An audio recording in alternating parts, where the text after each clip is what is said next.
RRB, l'invité du matin. Bonjour Elisabeth Noir. Bonjour Nicolas. On en a longuement parlé dans le journal, le plan de rationalisation des comptes sociaux présenté hier au Congrès par votre invité, le président du gouvernement.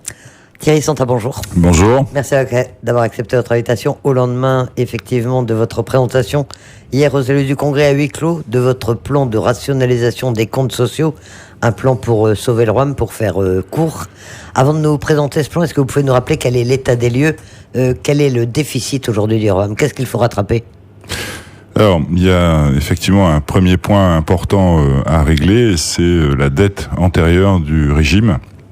Pour vous donner quelques chiffres, l'année 2019 va se finir avec un déficit encore, hélas, de 9 milliards sur le régime, qui vient s'additionner à la dette précédente. Et finalement, en fin d'année 2019, on estime la dette globale du régime à hauteur de 33 milliards.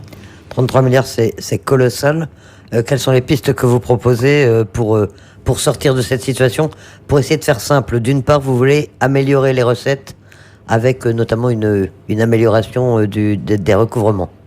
Alors, il y a en définitive ce plan comporte 3 piliers. Le premier pilier, c'est l'apurement de la dette dont je viens de parler.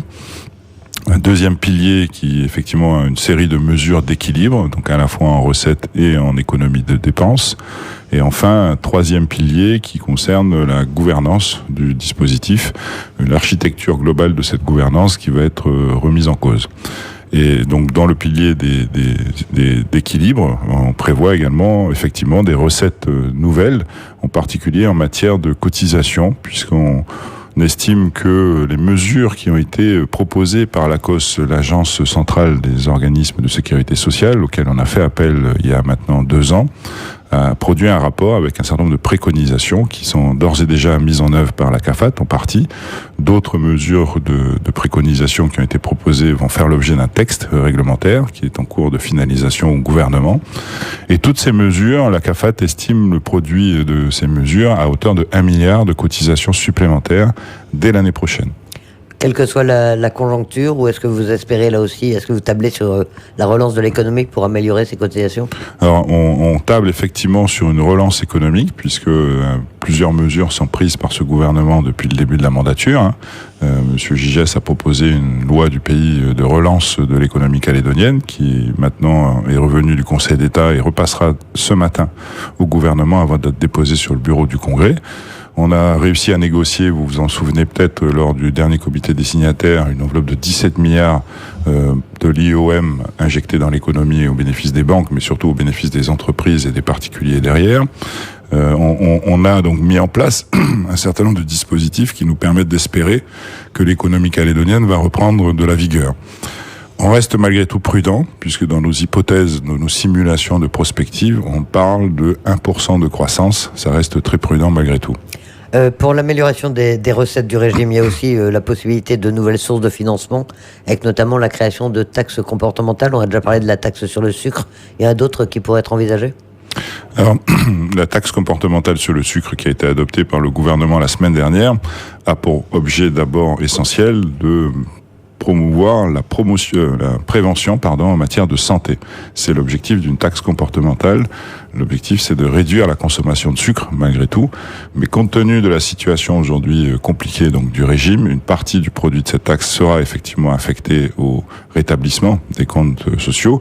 Mais cette part de cette taxe va diminuer dans le temps, de manière à faire en sorte que le produit total de cette taxe comportementale serve à de la prévention à l'avenir. Il y a d'autres taxes du même type qui pourraient être envisagées ? Ça a fait l'objet d'échanges au Congrès hier après-midi, avec les membres du Congrès. Il y a effectivement d'autres propositions qui ont été formulées et qu'on va étudier. Alors l'autre obligation, c'est de diminuer les dépenses. Là, quelles sont les pistes, notamment les dépenses hospitalières, on imagine ? Alors c'est une des premières effectivement qui va faire l'objet d'une diminution.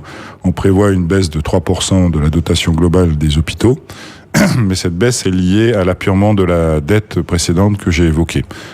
En apurant cette dette, ça permettra d'injecter plusieurs milliards dans l'économie calédonienne et surtout dans la trésorerie des différents établissements, sachant qu'aujourd'hui, ceux qui supportent la part la plus importante de cette dette du REAM, ce sont les établissements hospitaliers publics et plus précisément le CHT, mais tous les autres sont concernés. Et grâce à cette trésorerie complémentaire, les établissements vont pouvoir mettre en œuvre des économies de gestion, et c'est ce qui nous permet d'envisager une baisse de leur dotation globale de 3% l'année prochaine. Alors dans ce plan, vous préconisez également le recours à l'emprunt, et c'est la CAFAT qui s'emprunterait elle-même. Comment ça marche? Comment c'est possible? Alors, d'une certaine manière, vous avez raison.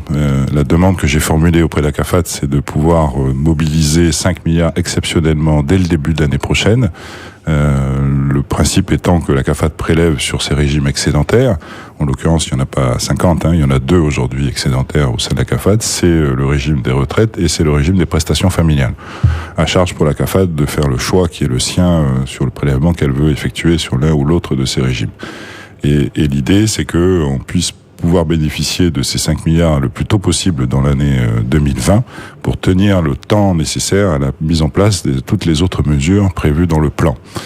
La CAFAT acceptera, c'est encore en discussion avec la CAFAT, je suppose que la CAFAT acceptera à condition essentielle que le gouvernement trouve les moyens d'un remboursement garanti de cet emprunt. Et nous envisageons pour cela de permettre à la CAFAT de prélever ce remboursement qui doit se faire sur 3 ans, c'est le plan qui a été présenté hier, sur le produit de la CCS que la CAFAT collecte aujourd'hui au bénéfice du gouvernement de la Nouvelle-Calédonie. Les retraités s'inquiètent évidemment de ce genre de dispositif. Ils ont peur d'être les laissés pour compte dans l'histoire. Justement, la manière de procéder qui a été retenue après échange avec la CAFAT, on était parti, pour tout vous dire, initialement sur une durée de 5 ans, d'un remboursement sur 5 ans.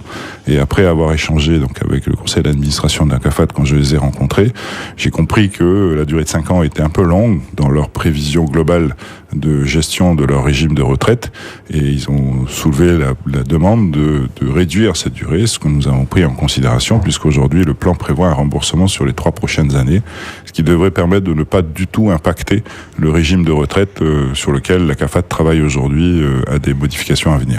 Mais globalement, on l'a bien compris, tout le monde devra faire des efforts pour essayer de sauver la situation du ROAM. Qui va en faire le plus? Qui va être le plus impacté? Est-ce que ce sont directement les professions de santé, et on sait qu'ils ont été les premiers à s'inquiéter et à monter au créneau? Tout le monde sera impacté d'une manière ou d'une autre. La question n'est pas de savoir qui sera le plus ou moins impacté. Tout le monde détient une partie de la solution.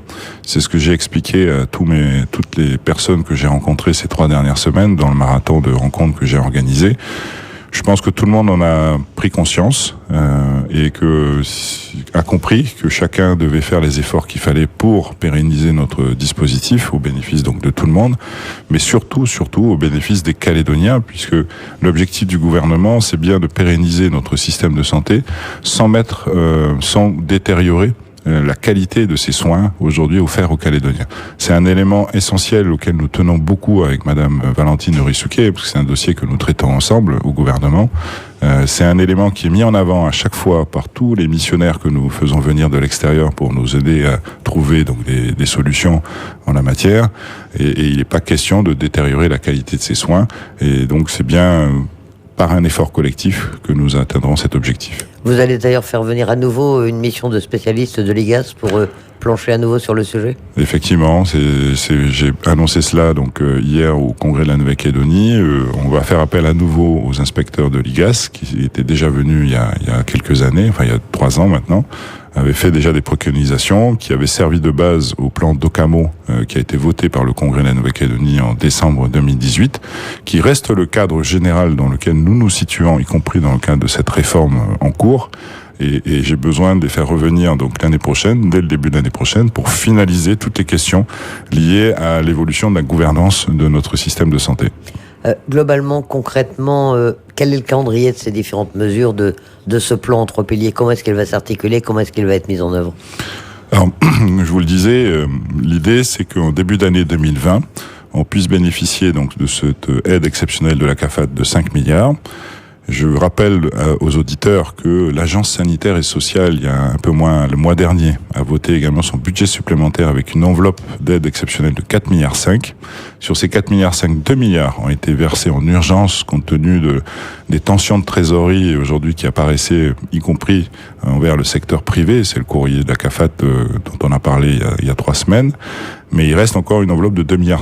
Donc ces 2,5 milliards additionnés aux 5 milliards de la CAFAT doivent nous permettre de tenir les 6 mois de l'année prochaine nécessaires à la mise en place de tout le dispositif d'appurement de la dette d'une part, mais également de mise en place des mesures de pérennisation structurelle qui accompagnent donc le plan de manière globale. Mais dès le début de l'année prochaine, un certain nombre de textes vont être présentés par le gouvernement au Congrès de la Nouvelle-Calédonie qui rentrent dans le cadre de ce plan. Et c'est vraiment toute l'année 2020 qui va être nécessaire pour finaliser le dispositif global. Alors justement, hier, vous avez présenté ce plan aux élus. C'était une commission plénière, une séance à huis clos. Quelle a été leur réaction? Qu'est-ce que vous pouvez nous en dire? Il y a des oppositions qui ont très fortes d'ores et déjà, ou il y a un consensus général sur ce plan? Globalement, sur les 3 dernières semaines, toutes les rencontres auxquelles donc j'ai participé avec Madame Erissouquet, y compris donc la séance publique, la commission plénière, d'hier après-midi, je ressens qu'il y a une vraie prise de conscience de chacun de l'ampleur de la situation.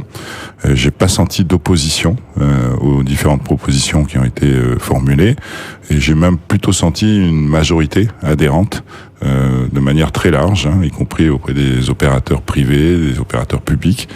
Tout ça a été expliqué longuement. Il y a eu des retours d'informations et de propositions de la part des uns et des autres que nous avons intégrés plus ou moins dans le plan et qui a été présenté donc hier après-midi.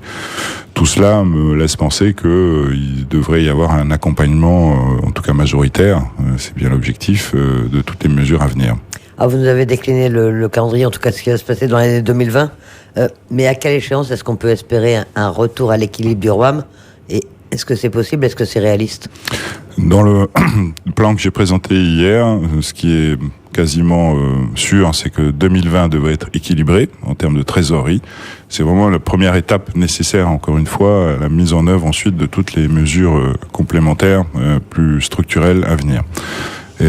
Ensuite, c'est bien la nouvelle gouvernance qui va être mise en place avec la création d'une autorité indépendante de régulation, avec l'évolution des missions de la CAFAD, de la TAS, de l'ASS, avec la définition d'un objectif calédonien d'évolution de nos dépenses de santé qui va être voté par le Congrès de la Nouvelle-Calédonie. Ce sont toutes ces mesures-là qui finalement vont pérenniser notre système de santé futur. Et en fonction de l'évolution de l'économie calédonienne, parce que tout est lié, s'il y a une croissance économique, mais vous comprenez bien que ce sont des emplois en plus, ce sont des cotisations en plus et donc des recettes en plus pour le régime. À l'inverse, si hélas on se retrouve encore avec une stagnation de l'économie comme c'est le cas aujourd'hui, ça sera un peu plus compliqué. Et en fonction de ces éléments-là, l'autorité indépendante de régulation qui sera chargée de réfléchir à cet objectif calédonien et surtout à sa mise en œuvre, c'est elle qui va garantir, avec tous les autres opérateurs que j'ai cités, la pérennité à terme de notre système de santé calédonien. Et vous sentez un accompagnement de la part des professionnels de santé sur ce sujet? Ils sont motivés par la sauvegarde de ce système? Alors motivés, j'irai pas jusque-là, puisque vous imaginez bien que là, on demande des efforts à chacun. Mais compréhensif, oui, ça c'est clair, et volontaire, malgré tout. Tout le monde a conscience que il est nécessaire que ces efforts soient faits pour que chacun finalement continue à exercer son métier dans de meilleures conditions possibles, sans encore une fois détériorer la qualité des soins offerts aux Calédoniens, mais en ayant une visibilité à terme. C'est vraiment ce que je ressens, ce que j'ai ressenti au moment de ma prise de fonction et de prise en main de ce dossier. C'est vraiment une forme d'inquiétude, à la fois de la part des opérateurs eux-mêmes, mais aussi des Calédoniens, au sens large. Les gens commençaient à s'inquiéter de la pérennité de leur système de santé. Et là, je comprends, j'ai le sentiment que chacun se donne maintenant un peu de visibilité et a une vision de l'avenir qui est peut-être plus favorable. Thierry Santa, président du gouvernement, merci d'avoir accepté notre invitation ce matin. Merci de l'invitation.